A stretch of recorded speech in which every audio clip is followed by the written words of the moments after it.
दोस्तों नमस्कार। 500 करोड़ से ज्यादा मीडिया और एडवर्टाइजमेंट पर खर्च हो गया।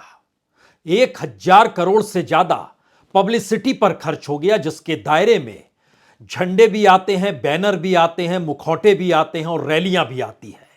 इसी दौर में लगभग 750 करोड़ से ज्यादा खर्चा उन बड़े बड़े स्टार प्रचारकों के नेताओं के ऊपर खर्च हो गया जो प्रचार करने गुजरात पहुंचे। और इसी दौर में 100 करोड़ कैश से ज्यादा जब्त भी किए गए। इतना पैसा आवाजाही के तौर पर इधर से उधर किया जा रहा था। इसी दौर में बड़ी तादाद में लीकर भी जब्त हुआ, सोना भी जब्त हुआ। लेकिन क्या कोई फर्क आपको पड़ा?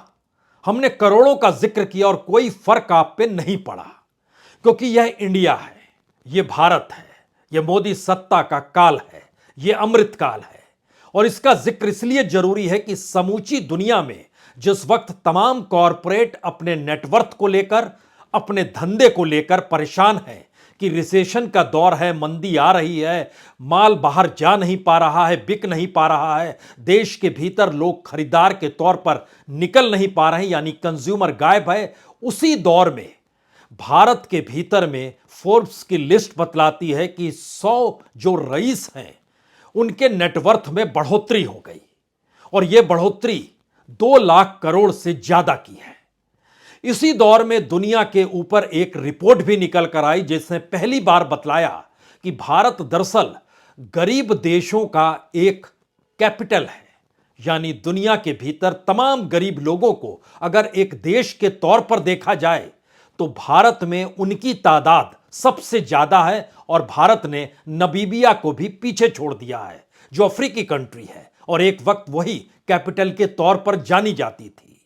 तो एक तरफ रईसों की भरमार है, दूसरी तरफ इस देश का सिस्टम ऐसा है कि दुनिया के भीतर अपने देश को छोड़कर जाने वाले जो 2 देश इससे पहले और दूसरे नंबर पर शुमारी के साथ इस बात का आगाह करते थे कि वहां लोकतंत्र नहीं है, वहां सत्ता का हुकूक चलता है, उसी की सत्ता और उसी की बात को सिस्टम माना जाता है, वो रशिया था, जहां से 2022 में तकरीबन 15,000 रईस देश छोड़कर चले गए। दूसरे नंबर पर चीन का जिक्र होता है, जहां पर 10,000 रईस देश छोड़कर निकल गए। और तीसरे नंबर पर भारत है 2022 में, जहां पर 8,000 रईस इस देश को छोड़कर चले गए। 3 बातें साफ हो जानी चाहिए। इस देश के भीतर में क्या कोई ऐसा सिस्टम है जो चुनाव के ऊपर खर्च करने के अलावे इस देश के लोगों के हित के लिए कोई पॉलिसी बनाता हो और उसका कोई जुड़ाव चुनाव से ना हो? इस देश के भीतर में, दूसरा सवाल, इस देश के भीतर में कॉरपोरेट को लेकर जो कल्चर डेवलप किया गया, क्या उसको लेकर कोई रास्ता आपको दिखाई देता है कि अगर कोई कॉरपोरेट सत्ताधारी पार्टी के साथ नहीं खड़ा है तो फिर उसके नेटवर्थ में आप बढ़ोतरी देख रहे हैं? और जो कॉरपोरेट है वो पॉलिटिकल फंडिंग के साथ उस राजनीतिक सत्ता को करोड़ों अरबों खरबों रुपए क्यों देते चला जाता है और उसकी एवज में उसको तमाम जगहों से एनओसी क्यों मिलता है?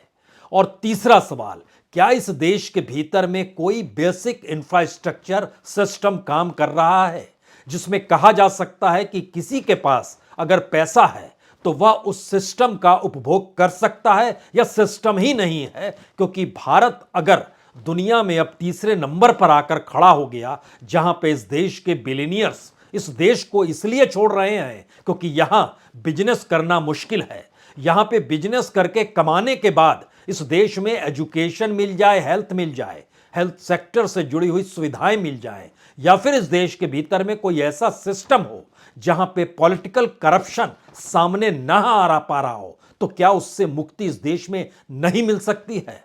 यकीनी तौर पर इस देश का कच्चा चिट्ठा बतलाता है कि दरअसल इस देश में राजनीतिक सत्ता को पाने के लिए और संभालने के बाद लूट का दायरा कुछ इस तरीके से बड़ा हो चला है कि लोग उफ भी ना करें और उन्हें लोकतंत्र भी नजर आ जाए। यह कमाल की चीज है। और इस कमाल की परिस्थितियों में हमें लगता है कि आज इस कच्चे चिट्ठे को भी समझिए, कैसे इस देश का सबसे रईस शख्स जिसका मुनाफा जितना होता है उससे 10 गुना ज्यादा उसे कर्ज मिल जाता है, और वो कर्ज लौटाता नहीं है बल्कि कर्ज दर कर्ज लेता चला जाता है। और बैंक भी इसलिए देते चले जाते हैं, ना सिर्फ भारत के बैंक, दुनिया भर के बैंक इसलिए कर्ज देते हैं क्योंकि उसका जुड़ाव इस देश की राजनीतिक सत्ता से है। इस खेल के भीतर मौजूदा वक्त में शुरुआत हमें लगता है उस करोड़ों लोगों के साथ करनी चाहिए जो भूख के शिकार हैं। और क्यों कहा जा रहा है कि भारत भूख को लेकर राजधानी के तौर पर उभर रहा है, यानी दुनिया के मानचित्र पर अगर भूखे लोगों की अगर एक देश के तौर पर चिन्हित कर दिया जाए तो राजधानी यानी कैपिटल इंडिया होगी। नाइजीरिया जो पॉवर्टी कैपिटल है और जो वर्ल्ड पॉवर्टी क्लॉक है, उसकी रिपोर्ट बतलाती है कि कल तक नाइजीरिया कैपिटल था, आज इंडिया कैपिटल है। क्योंकि नाइजीरिया में जो भूखे लोग से मतलब यहां है कि दुनिया के मानचित्र पर जब आप लकीर खींचते हैं कि गरीबी की रेखा से भी बहुत नीचे, तो नाइजीरिया में उनकी तादाद 8,30,05,482 थी। और भारत में इस साल यह हो गया है 8,30,68,597, यानी 63,000 लोग ज्यादा हो गए नबीबिया की तुलना में। इसी दौर में state of food security and nutrition in a world ने बहुत साफ तौर पर बतलाया कि 25 लाख लोग अगर भारत में भूखमरी के शिकार हो जाते हैं तो फिर भूलिए मत कि यहां पर लगभग 19 करोड़ लोग कुपोषण के शिकार हैं। हम इस बात का जिक्र सिर्फ यह सोचकर कर रहे हैं क्योंकि इसकी एवज में इसी दौर में जब फोर्ब्स की लिस्ट नजर आती है तो लगता है कि कमाल हो गया, भारत के भीतर इतना पैसा है, इतनी पूंजी है, क्योंकि लगभग $25 बिलियन सिर्फ 2022 में 100 रईसों का बढ़ गया। और उसका मतलब यह है, रुपए में तब्दील कीजिएगा तो यह 2,04,000 करोड़ है। और ओवरऑल देखिएगा तो 100 रईसों के पास जो पूंजी है वह $800 बिलियन से ज्यादा है, यानी लगभग 65 लाख करोड़ रुपए से ज्यादा है। और इसी दौर में सिर्फ अगर उसमें माइनस कीजिए 10 रईसों पर आ जाइए तो 10 रईसों के पास इन 800 में से 385 यानी लगभग 48% तो यहीं पर आ गया। 10 रईसों का इंडिया, उनके पास 31,45,000 करोड़ की संपत्ति है। और इसमें भी सिर्फ 2 पर आ जाइएगा, अंबानीज और अडानीज पर, तो अडानी एट पार चले गए हैं अंबानीज के, क्योंकि $150 बिलियन यानी लगभग 12,25,000 करोड़, और दूसरी तरफ अंबानीज 88 बिलियन यानी 7,18,000 करोड़, यानी ये लगभग 20 लाख करोड़ के लगभग सिर्फ इन दोनों की संपत्ति। इसके बाद एक लंबी फहरिस्त है, तीसरे नंबर पर राधा कृष्ण दमानी आ गए जो लगभग 2,25,000 करोड़ के नेटवर्थ के साथ खड़े हैं। फिर साइरस पूनावाला आ गए जो 1,75,000 करोड़ के ऊपर बैठे हुए हैं। फिर सावित्री जिंदल आ गई जो कि ओपी जिंदल ग्रुप से जुड़ी हुई हैं, 1,33,000 करोड़ के ऊपर आ गए। लेकिन इस पन्ने को एक झटके लिए पलट दीजिए और राजनीति के उस मैदान में कूद जाइए कि इतनी बड़ी तादाद में कॉरपोरेट पॉलिटिकल फंडिंग करते हुए इस देश के नेताओं को क्या क्या दे देती है और कितनी सुविधाओं से लैस कर देती है, और हमारा संविधान उस पर खामोशी बरतता है कि सिस्टम कहता है कि जो सत्ता में है उसके अनुकूल पूरा सिस्टम को काम करना चाहिए। इसीलिए गुजरात में जो स्टार प्रचारकों की आवाजाही आपने देखी, उसमें अगर सिर्फ आप राज्यों के मुख्यमंत्री को ले लीजिए, उसमें राज्य के मुख्यमंत्री का मतलब दिल्ली के मुख्यमंत्री अरविंद केजरीवाल को भी लीजिए, पंजाब के मुख्यमंत्री को भी ले लीजिए जो आम आदमी पार्टी से जुड़े हैं, उत्तर प्रदेश के मुख्यमंत्री को भी ले लीजिए, मध्य प्रदेश के मुख्यमंत्री को भी ले लीजिए, राजस्थान के मुख्यमंत्री को भी ले लीजिए और प्रधानमंत्री को भी ले लीजिए। एक क्षण के लिए जरा सोचना शुरू कीजिए, मुख्यमंत्रियों के ऊपर कितना खर्च कर दिया जाता है, वो पैसा आता कहां से है? प्रधानमंत्री के ऊपर जो खर्च किया जाता है वो पैसा आता कहां से है? पार्टी फंड से आता है। पार्टी कलेक्शन करती है इलेक्शन के पीरियड में। उन्हें जो कलेक्शन के लिए पैसा दे रहा होता है वो कितने लोग होते हैं, किस रूप में होते हैं, और जो पार्टियां जीत रही होती है उनके पास कितनी रकम आती है। सिर्फ गुजरात का छोटा सा हिस्सा हम आपको अगर बताएं तो जो भी कॉरपोरेट की फंडिंग हो रही थी गुजरात के भीतर, उसका 94% बीजेपी के पास जा रहा था। और कॉरपोरेट ये जानता समझता बूझता है क्या कि अगर जिसे फंड दे रहे हैं वो फंड लौटाएगा भी। और बीजेपी के साथ तो दो डबल इंजन का खेल है, यानी गुजरात में भी पैसा लौटेगा और दिल्ली से भी लौटेगा, क्योंकि दिल्ली से चलकर गुजरात पहुंचकर चुनाव प्रचार करने वाला शख्स कोई आम शख्स नहीं है, इस देश का प्रधानमंत्री है, इस देश के गृह मंत्री है। तो उसमें हमारी टीम ने जब निकाला तो पता चला कि 1519 लोग ऐसे हैं कॉरपोरेट के तौर पर जिन्होंने फंडिंग इस लिहाज से की कि दरअसल ये पैसा वापस तो आ ही जाएगा, क्योंकि चुनाव तो ये जीत जाएंगे और अगर नहीं जीतेंगे तो दिल्ली तो बैठी ही है। तो उनकी तादाद इस डबल इंजन के खेल में पैसे देने वालों की डबल हो गई और उन्होंने ओवरऑल जो पैसा दिया गया उसमें से सिर्फ 60 लोग ऐसे हैं कॉरपोरेट के जिन्होंने कांग्रेस को दिया, आम आदमी पार्टी को दिया पैसा। और कितना दिया कांग्रेस को? लगभग 10 करोड़, 10.5 करोड़ जो बॉन्ड के चक्कर में दिए, और जो आम आदमी पार्टी को दिए वो 32 लाख दिए। लेकिन दूसरी तरफ 163 करोड़ बॉन्ड की शक्ल में बीजेपी को दे दिए गए। लेकिन इससे मामला सुलटता नहीं है। मसलन अगर आप बैंक ब्रांच पे जाइए तो गांधीनगर की बैंक ब्रांच जो एसबीआई की है वहां से 343 करोड़ रुपए बॉन्ड के तौर पर निकले, वो सीधे तौर पर बीजेपी के पास चले गए। यानी वहां पर मानकर चला जा रहा है कि जिसे पैसा दे रहे हैं वही पैसा लौटाएगा, तो उसके हिसाब में पैसा जाना चाहिए। अब यहां पर जब हम आपसे जिक्र कर रहे थे कि 100 करोड़ से ज्यादा जब्त किया गया, 124 करोड़ रुपए जब्त किए जा चुके हैं। जो मीडिया और एडवर्टीजमेंट पे जो खर्चा हुआ है वह भी लगभग 150 करोड़ के लगभग हो चला है। जो पब्लिसिटी मटेरियल जिसमें होर्डिंग है, फ्लैग है, आर्च है, बैनर है, स्टिकर्स है, यह भी अपरंपार है। यह 1000 करोड़ की तुलना में चीजें आ चुकी है। यह पैसा आ कहां से रहा है? जबकि इसकी एवज में जो जीत हार का खेल बुकीज लगा रहे हैं, जिसको सट्टा हम लोग कहते हैं, वो 40 से 50 हजार करोड़ का सट्टा लगा हुआ है जीत हार को लेकर, और पहली बार कॉन्स्टिट्यूएंसी वाइज है। जरा इस इकोनॉमी के भीतर और अगर आप जाना चाहते हैं तो इस रूप में समझिए, 2002 का चुनाव दंगों के आसरे था, 2007 का चुनाव मौत के सौदागर के आसरे था, 2012 का चुनाव वाइब्रेंट गुजरात मॉडल से होते हुए मुख्यमंत्री नरेंद्र मोदी को प्रधानमंत्री के तौर पर बनाने के प्रचार के साथ जुड़ा था। यानी उम्मीद, आसरा, डर, भय सब कुछ इससे पहले के चुनाव में लगातार रहा। और 2017 का चुनाव दिल्ली और गुजरात दोनों में डबल इंजन के आसरे कैसे विकास की चकाचौंध धुआं फेंकेगी, इसके आसरे लड़ा गया। लेकिन 2022 में ऐसा कोई मुद्दा नहीं है, तो ऐसे में पैसा आ गया, और पैसा इतनी बड़ी तादाद में आया कि एक सवाल किसी के जहन में भी आ गया कि दुनिया के मानचित्र पर अगर भारत के भीतर में बैठे हुए लोग भूख से मर रहे हैं, कुपोषित हैं, भूखमरी के शिकार हो रहे हैं, centre for science and environment कहता है कि 10 में से 7 भारतीय पौष्टिक आहार पर खर्च तक नहीं कर पाते हैं, और बहुत साफ तौर पर इस दौर में महंगाई का आलम यह है कि अगर उपभोक्ता मूल्य सूचकांक जो कंज्यूमर खरीदता है वह 84% बढ़ा है, तो खाने पीने की जो न्यूनतम जरूरतें होती हैं जो सीधे भूख और गरीबी से जुड़ी हुई है, उसमें 327% का इजाफा हुआ है। यानी कल्पना के परे है कि इस दौर में कमाई कम हो गई, लेकिन कीमत 327% खाने पीने के सामान बढ़ गए।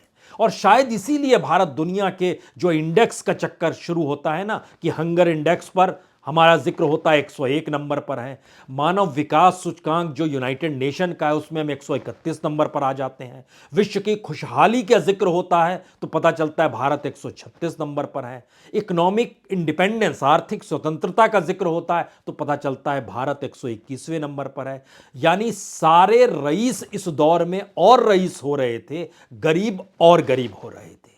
भूखमरी बढ़ रही थी, भूख बढ़ रही थी, नेटवर्थ बढ़ रहा था। इस देश की जीडीपी भी कुलांचे मारते हुए नीचे आ गई, मैन्युफैक्चरिंग सेक्टर नीचे आ गया, तमाम कोर सेक्टर जो 8 कोर सेक्टर होते हैं वह नीचे आ गया। लेकिन नेटवर्थ जो इस देश के कॉरपोरेट और रईसों की थी वह बढ़ने लगी। भारत का खजाना खाली होने लगा, लेकिन कॉरपोरेट और रईसों की तादाद पैसे के लिहाज से बढ़ती चली गई। लेकिन हमने कोई सिस्टम नहीं बनाया, क्योंकि इन नेताओं का अपना जीवन इतना रईसी में रहता है चार्टर्ड से दिल्ली से उड़ना, गांधीनगर पहुंचना, अहमदाबाद पहुंचना, सूरत पहुंचना, कहीं भी पहुंचना, और उसके बाद वहां गाड़ियों का तांता, यह पैसा आता कहां से है? किसी भी राज्य के मुख्यमंत्री के पास चार्टर्ड होता है और मुख्यमंत्री उस चार्टर्ड पे सवार होकर चलता है, और प्रधानमंत्री का जिक्र करने की यहां जरूरत नहीं है कि कितनी अपरंपार सुविधाओं से वो लैस हैं। लेकिन ये पैसा कहां से आता है? सवाल टैक्स पेयर के पैसे का डायरेक्ट इन्वेस्टमेंट ये नहीं है, बल्कि इस देश की पूंजी को दाएं बाएं से कॉरपोरेट के हाथों में देके वहां से सीधे पूंजी, कॉरपोरेट फंडिंग जो पॉलिटिकल फंडिंग होती है, उसके लिहाज से पूरी इकोनॉमी जो इस देश की चल रही है, उसने इस देश की अर्थव्यवस्था में कुछ इतना बड़ा छेद कर दिया है कि उसको संभाल पाना मुश्किल इसलिए हो चला है क्योंकि अब जैसे बजट की दिशा में हम बढ़ेंगे तो बजट भी पूरी तरीके से चुनावी जीत पर आधारित होना चाहिए, क्योंकि एक लिहाज से यह लास्ट बजट है 2024 से पहले, क्योंकि अगले साल का बजट इंटरिम बजट होगा, उसकी तैयारी भी इसी रूप में होगी। उसका जिक्र हम कभी बाद में करेंगे, कच्चा चिट्ठा पूरा आपके सामने रखेंगे, लेकिन जरा सिर्फ इस इकोनॉमी के एस्पेक्ट को समझिए कि जिस इकोनॉमी के सहारे भारत के लोगों को संभालना है और उनके जरिए संभालते हुए उनसे वोट लेना है, नई परिस्थिति यह है कि 35 दिनों के भीतर इतना पैसा लुटा देना है। और जब हम आपसे जिक्र कर रहे हैं कि बीते 20 बरस में गुजरात के इलेक्शन में जितना खर्च हुआ, इस बार उन चारों खर्चों को मिला दीजिएगा तो भी उससे ज्यादा खर्च हो रहा है। और प्रति वोटर का रुपया जो निकल कर आया था पिछले चुनाव में, जो इलेक्शन कमीशन ने कहा 459 रुपीस एक वोटर पर खर्च हो रहा था, इस बार वह दुगना नहीं तिगुना हो गया, यानी 1,500 रुपए प्रति वोटर। यह जरूरी नहीं है कि प्रति वोटर को 1,500 मिल रहे हैं। मुश्किल यह है कि दरअसल इसको जब कलेक्ट करना शुरू कीजिएगा तो जिस तादाद में वहां लगभग 4 करोड़ 90 लाख वोटर हैं, यह एक ऑफिशियल संख्या नजर आई आपके सामने रुपए की। बाकी जो बांटना और जिसमें 100 करोड़ रुपए से ज्यादा कैश का पकड़ा जाना है, वह एक अलग किस्सा है, वह एक अलग इकोनॉमी है। तो हमारे यहां रेंगती हुई इकोनॉमी के 3 चेहरे हैं। पहला चेहरा पॉलिटिकल इकोनॉमी का है, जो इकोनॉमी इस देश में चुनाव जीतने के लिए वेलफेयर स्कीम लाती है और डायरेक्ट बैंक ट्रांसफर की दिशा में चली जाती है, और उसके साथ आप मुफ्तखोरी भी जोड़ दीजिए जो रेवड़ियों की शक्ल में फ्री के तौर पर दी जाती है, बोझ तो स्टेट पर ही पड़ता है। यह पहली इकोनॉमी का चेहरा है। दूसरी इकोनॉमी का चेहरा कॉरपोरेट की इकोनॉमी है, जो कॉरपोरेट पॉलिटिकल फंडिंग करती है। उसकी संख्या जो है, इलेक्टोरल बॉन्ड का जिक्र जब हम लोग करते हैं तो 10,000 करोड़ रुपए क्यों बांटेगा कोई, और उसके ठीक समानांतर इस देश में हर चुनाव के भीतर जो खर्च नजर आता है वह 30,000 करोड़ का एक एवरेज खर्चा है। यानी खर्च कितना होता है कोई नहीं जानता, लेकिन एक एवरेज निकालते हैं तो पता चलता है 30,000 करोड़ रुपए। कहीं पे 8,000 करोड़ में हो गया और कहीं 60,000 करोड़ में हो गया। इस तरीके से इस देश की दूसरी पॉलिटिकल इकोनॉमी का चेहरा चलता है। तीसरी परिस्थिति है कि दरअसल यह पैसा लाने के लिए इस देश की जो अपनी संपत्ति है उसको मोनेटाइज करना, उसको प्राइवेटाइज करना, उसको इस लिहाज से डिसइन्वेस्टमेंट में डालना जहां कौड़ियों के मोल ट्रांसफर होने लगे, कोहिनूर के हीरे की तर्ज पे। वो लूट के ले गए, यहां हम बांटने की प्रक्रिया में हैं। हीरे का मतलब एक सिंबॉलिक है, हीरा नहीं है, बल्कि उस तरीके से चीजों को डेवलप इस देश में किया जा रहा है। जैसे रेलवे आपको दे दी गई, तो रेलवे एक लिहाज से भारत के भीतर एक रीढ़ मानी जाती है, वह एक लाइफ के तौर पर देखी जाती है, लाइफ लाइन के तौर पर ली जाती है। लेकिन उसको भी हमने आपको कौड़ियों को मोल दे दिया, तो अब आप कमाइए जितना कमा सकते हैं। तो कितना भी रखना है, प्लेटफॉर्म की टिकट रखिए, कितनी भी कीमत लगानी है फ्री कर दीजिए। जैसे अभी एयरपोर्ट में फ्री कर दिया गया, पहले बैरिकेड्स थे कि 1 घंटे के सफ़र आप 5,000 से नीचे रखेंगे, 2 घंटे के सफ़र में 10,000 के नीचे रखेंगे। अब सब चीज़ फ्री कर दिया तो आपको कहीं नहीं मिलेगा कि 7 से 8,000 रुपए से कम की कीमत में आपको टिकट मिल जाए हवाई जहाज की। इसका कितना बड़ा लाभ किस सेक्टर को मिल रहा है, वो सेक्टर कितना सरकार को रिटर्न करना है, इसके लिए 4-5 सेक्टर आपको तुरंत टटोलने होंगे। वह पावर सेक्टर हो सकता है, वो पोर्ट का सेक्टर हो सकता है, वह रेलवे का सेक्टर हो सकता है, वो मैन्युफैक्चरिंग सेक्टर हो सकता है, वो रियल एस्टेट का सेक्टर हो सकता है, वो आयरन का हो सकता है, वो माइनिंग का हो सकता है, वो सीमेंट का हो सकता है। इन तमाम सेक्टरों से जब आप गुजरना शुरू कीजिएगा तो आपको जानकर हैरत हो जाएगी कि जो पॉलिटिकल खर्च इस देश में हो रहा था, अगर उस खर्च को हम लोग देश की संपत्ति मान लें और यह कहें कि जो आपने प्राइवेटाइज किया और जो मोनेटाइज किया, इन दोनों की रकम को मैच करें तो पता चलेगा एक ही रकम निकल कर आएगी। यानी सरकार ने जो नेशनल लेवल पे इनकम को क्रिएट किया कि 6 लाख करोड़ रुपया हम मोनेटाइज करके अलग गवर्नमेंट की इंडस्ट्री से, गवर्नमेंट की मिनिस्ट्री के भीतर से जो भी सेल करेंगे, उससे जो कमाई होगी वो 6 लाख करोड़ की होगी। और इसी दौर में जो पॉलिटिकल फंडिंग और उसके जो खर्च निकल कर आएंगे, आपको चुनाव दर चुनाव 2025 तक वो 6 लाख करोड़ आ जाएंगे। उसके दायरे में 2024 का लोकसभा चुनाव भी आना है, जो पिछले बार के 1 लाख करोड़ के रिकॉर्ड को भी पार कर जाएगा। तो पैसा कहां से आएगा? यह भारत की इकोनॉमी का एक ऐसा ढांचा है जिसमें लोग भूल जाएंगे कि भारत नाइजीरिया से बुरी हालत में है। यहां लोग भूल जाएंगे कि यहां से भूख से मौत होती है। और ये मामला अदालतों में चले जाते हैं और अदालतों में सरकारें कहती हैं कि नहीं नहीं, भूख से मौत नहीं हुई, बीमारी से मौत हुई। लेकिन दुनिया के भीतर आप कहां कहां कितना झूठ बोलेंगे। जब इन बातों का जिक्र हो रहा है तो हमें लगा कि 3 चीज आखिर में समझ लीजिए। जब जीडीपी नीचे जा रही थी तब हमारे रईस और रईस हो रहे थे। जब भारत में भूखमरी बढ़ रही थी तो रईसों के नेटवर्थ बढ़ रहे थे।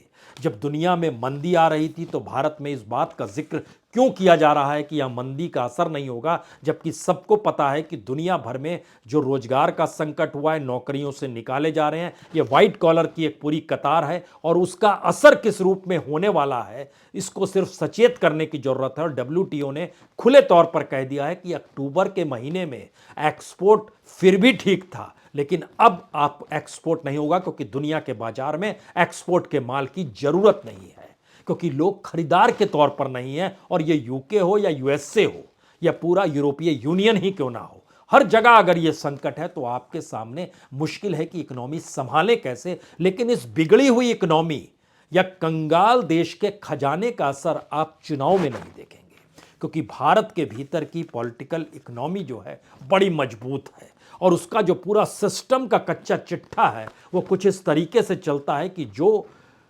अर्थव्यवस्था में छेद किया जाता है, उस छेद के भीतर से लाखों करोड़ों रुपया अलग अलग कानूनी शक्ल में निकल जाता है। और इन सब के बीच आरबीआई कहती है अब सिर्फ 48 घंटे का इंतजार है, हम डिजिटल इकोनॉमी ला रहे हैं। यानी एक ऐसी प्रक्रिया के भीतर जाने की शुरुआत होने वाली है जो आने वाले दिनों में हो सकता है आपके सामने ये सवाल हो कि भारत की करेंसी को चलाने वाली ताकतें भी कहीं अंतर्राष्ट्रीय तौर पर तो नहीं खड़ी हो गई और भारत की राजनीतिक सत्ता भी अंतर्राष्ट्रीय ताकतों के हाथों गुलाम तो नहीं हो गई और भारत के भीतर की अर्थव्यवस्था और राजनीतिक गुलामी का एक वृहद चेहरा उस डेमोक्रेसी के भीतर सत्ता पाए हुए लोगों की अंतर्राष्ट्रीय ताकतों के हाथ खेलने की शक्ल में आपको दिखाई तो नहीं देने लगा है। देगा, इंतजार कीजिए। बहुत बहुत शुक्रिया, बहुत बहुत शुक्रिया।